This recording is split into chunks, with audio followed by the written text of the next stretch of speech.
Good morning students. मैं Rajesh Prasad, director of foundation physics classes Hazaribagh. Online class में आज आप लोगों के लिए लेकर आए हैं वीडियो 29। इस वीडियो में हम लोग पिछले वीडियो में जो टॉपिक पढ़े इलेक्ट्रिक फील्ड लाइंस, उससे रिलेटेड एक दो क्वेश्चन देखते हैं ताकि टॉपिक आपको समझ में आए कि हम लोग क्या पढ़े और उससे क्वेश्चन कैसा होगा। तो ये दोनों क्वेश्चन हमने एच.सी. वर्मा से लिया हुआ है, कंसेप्ट ऑफ फिजिक्स बुक से, जिसके राइटर हैं एच.सी. वर्मा साहब। तो पहला क्वेश्चन क्या है, देखिए। क्वेश्चन कह रहा है, consider the situation shown in figure, what are the science of Q1 and Q2 if the lines are drawn in proportional to the charge? What is the ratio Q1 and Q2? मतलब क्या हुआ समझिएगा। पहला, यहाँ question mark से पहले, consider the situation shown in the figure, what are the science of Q1 and Q2। ये Q1 और Q2 का साइन क्या है। तो अब इसके लिए देखना पड़ेगा कि ये क्या दिया हुआ है। ये फील्ड लाइंस दिया हुआ है और फील्ड लाइंस किधर से किधर जा रहा है। तो फील्ड लाइंस जो है Q2 से स्टार्ट होता हुआ और Q1 की ओर जा रहा है। तो याद कीजिए, हम लोग पढ़े थे properties of electric field lines.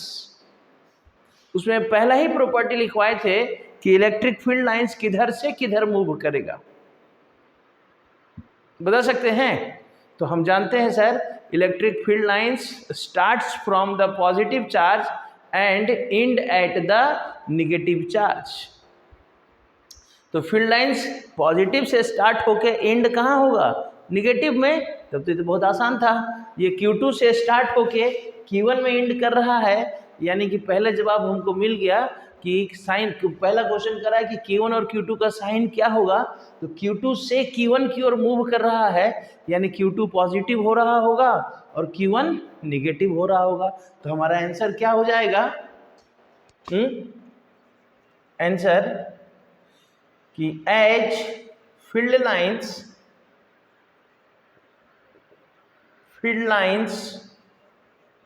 move from Q2 to Q1, so Q2 is positive charge while Q1 is negative charge। कोई दिक्कत? सिंपल सा था ये। Q2 आपका क्या हो जाएगा? Positive, Q1 negative. चलिए, अब इसमें आगे भी कह रहा है कि if the lines are drawn in proportion to the charge, यानी कि जो लाइन ड्रॉ किया गया है वो चार्ज के प्रोपोर्शन में, मतलब जितना ज्यादा लाइन उस चार्ज का मैग्नीट्यूड ज्यादा, जितना कम लाइन उस चार्ज का मैग्नीट्यूड कम। तो कह रहा है what is the ratio Q1 and Q2। तो बहुत आसान सा क्वेश्चन हो गया ना। कह रहा है कि जब चार्ज, जो लाइंस हैं वो चार्ज के प्रोपोर्शन में है, तो लाइन का जो रेशियो होगा वही चार्ज का रेशियो हो जाएगा। क्योंकि क्वेश्चन में साफ कह रहा है कि lines are drawn in proportion to the charge. Line जो है वो चार्ज के प्रोपोर्शन में। तो दूसरे का आंसर हो जाएगा बी पार्ट का कि as lines are drawn in proportion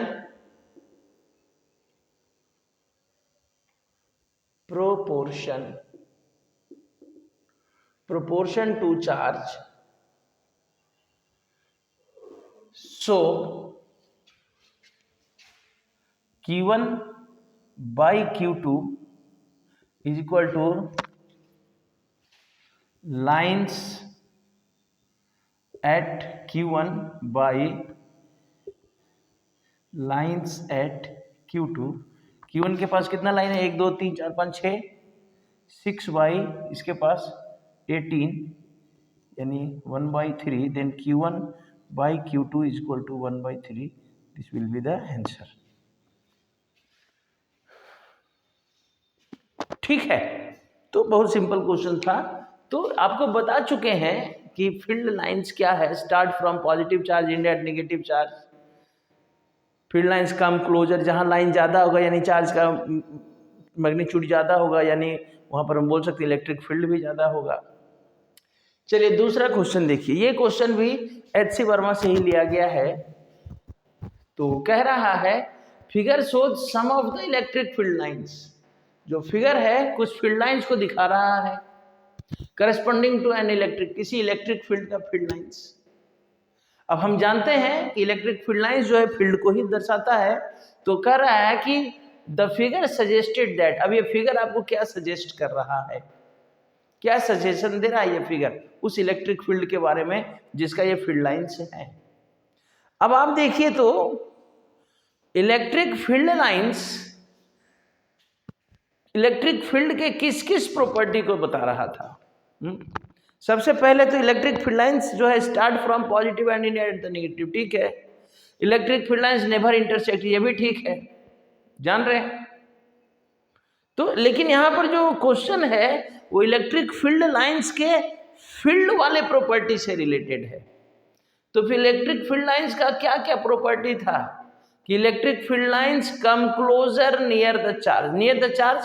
अब चार्ज के नजदीक आने से फील्ड लाइंस जो है नजदीक हो जाता है। इस बात का क्या मतलब पड़ रहा है, फील्ड से इसका क्या रिलेशन हो रहा है। तो याद कीजिए हम लोग पढ़े थे कि अगर इलेक्ट्रिक फील्ड का क्या फॉर्मूला होता है, के क्यू बाई आर स्क्वायर, यानी चार्ज से जैसे जैसे डिस्टेंस दूरी होगा इलेक्ट्रिक फील्ड डिस्टेंस पर कैसा डिपेंड करता है, इन्वर्सली। इन्वर्सली यानी चार्ज से दूर जाने पर इलेक्ट्रिक फील्ड वीक होगा, चार्ज के नजदीक जाने पर इलेक्ट्रिक फील्ड स्ट्रांग होगा। और फील्ड लाइंस कहता है कि चार्ज के नजदीक आने पर फील्ड लाइंस नजदीक आएगा, इसका मतलब है कि जहां पर इलेक्ट्रिक फील्ड स्ट्रांग होगा वहां फील्ड लाइंस नजदीक होगा, और जहां इलेक्ट्रिक फील्ड वीक होगा चार्ज से दूर जाने पर इलेक्ट्रिक फील्ड वीक होता है, और चार्ज से दूर जाने पर फील्ड लाइंस भी वाइड हो जाता है। इसका मतलब है कि जहां इलेक्ट्रिक फील्ड वीक होगा वहां फील्ड लाइंस वाइड होगा। तो अब इस बात को याद रखिए और देखिए यहाँ इस प्रॉपर्टी में, इस क्वेश्चन में कौन प्रॉपर्टी को अप्लाई करके कि कैसे प्रॉपर्टी लगेगा। यहाँ ए बी और सी 3 पॉइंट दे रहा है, ए बी और सी। अब देखिए तो ए बी और सी के पास इलेक्ट्रिक फील्ड का जो विड्थ है वो कितना कितना है। तो हम देख रहे हैं कि सर ए और सी के पास इलेक्ट्रिक फील्ड का जो विड्थ है, चौड़ाई है, वो बराबर बराबर है। तो इसका मतलब क्या हुआ कि जितना इलेक्ट्रिक फील्ड ए पॉइंट का होगा उतना ही इलेक्ट्रिक फील्ड बी पॉइंट का होगा। लेकिन सी के पास इलेक्ट्रिक फील्ड क्या हो जा रहा है, वाइड हो जा रहा है, चौड़ाई बढ़ जा रहा है। इसका मतलब है कि वहां पर इलेक्ट्रिक फील्ड वीक हो गया होगा। तो यानी सीधा सीधा कौन सा ऑप्शन हो जाएगा, देखिए ना। अगर हम ऑप्शन की बात करें तो पहला कह रहा है E A is greater than E B is greater than E C, तो होगा नहीं। ई ए ई बी से बड़ा है, हाँ है तो है, but E B is not greater than E C, E B तो सी से बड़ा नहीं है, तो ये ऑप्शन गलत। तीनों जगह बराबर भी नहीं है, ये भी गलत। तीनों जगह बराबर है क्या, यहाँ विड्थ ज्यादा है फील्ड लाइंस के बीच का, यानी इलेक्ट्रिक फील्ड यहाँ क्या होगा, वीक होगा। ठीक है, अब आता है ये दोनों ऑप्शन गलत हो। अब सी ऑप्शन में कर रहा है ई ए इक्वल टू ई सी, हाँ ई ए इक्वल टू ई सी ठीक है, ग्रेटर देन ई बी। अच्छा ई ए और ई सी बराबर तो है लेकिन बी से क्या है, बड़ा है, ये तो सही लग रहा है। डी ऑप्शन देखा जाए ई ए इक्वल टू ई सी, ये भी सही है, बट लेस देन, हाँ ये गलत है। ई ए और ई सी बराबर बी से छोटा है क्या, नहीं सर बी से बड़ा है, यानी ऑप्शन सी। कैसे, समझ में आया कैसे। तो आंसर में अगर इसको एक्सप्लेन करके, ऐसे तो ऑप्शन ऑब्जेक्टिव है तो टिक कर देना है, लेकिन अगर एक्सप्लेन करेंगे तो लिखेंगे as field lines are wider, कहां पर, at B, so E B is less than E A and E C. तो ये while while field lines are equidistant at A and C, therefore EA is equal to EB and which is greater than EEC. Therefore the correct answer is EA is equal to EC greater than EB, क्योंकि EB के पास width ज्यादा है ना, तो यानी electric field वहां week है। तो इस तरह से ये कुछ क्वेश्चन इलेक्ट्रिक फील्ड से रिलेटेड प्रॉपर्टी याद रखेंगे, सारा क्वेश्चन लगभग बनेगा। एक बहुत ही इंपॉर्टेंट क्वेश्चन है ओल्ड एनसीईआरटी बुक में, अभी वाले एनसीईआरटी में तो नहीं दिया है, ओल्ड एनसीईआरटी बुक में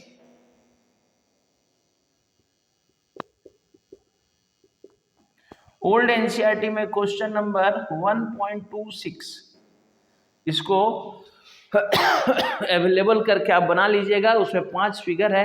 फिगर में कह रहा है कि which of the field lines are possible, पांचों फिगर में कौन सा फील्ड लाइंस पॉसिबल है, कौन सा नहीं है, यानी कि कौन सा फील्ड लाइंस सही ड्रॉ किया गया है, कौन सा फील्ड लाइंस गलत ड्रॉ किया गया। तो प्रॉपर्टी याद रखेंगे, 8 प्रॉपर्टी आपको बताए, सारा प्रॉपर्टी को याद रखिएगा, फिगर से मैच कराइएगा कि कौन सा प्रॉपर्टी कौन फिगर के लिए हो रहा है, आसानी से बन जाएगा। तो ये होमवर्क रह गया, ओल्ड एनसीईआरटी का क्वेश्चन नंबर 1.26 ये होमवर्क हो गया, आप लोग बना लेंगे तो फील्ड लाइंस का प्रॉपर्टी समझ में आ जाएगा और याद कर लीजिएगा। अब इसी वीडियो में हम लोग जानेंगे next topic, continuous distribution of charge, है ना। चलिए इसको लिखिए, बोर्ड को इरेज करते हैं, तब नेक्स्ट टॉपिक हम लोग शुरू करते हैं। ओके।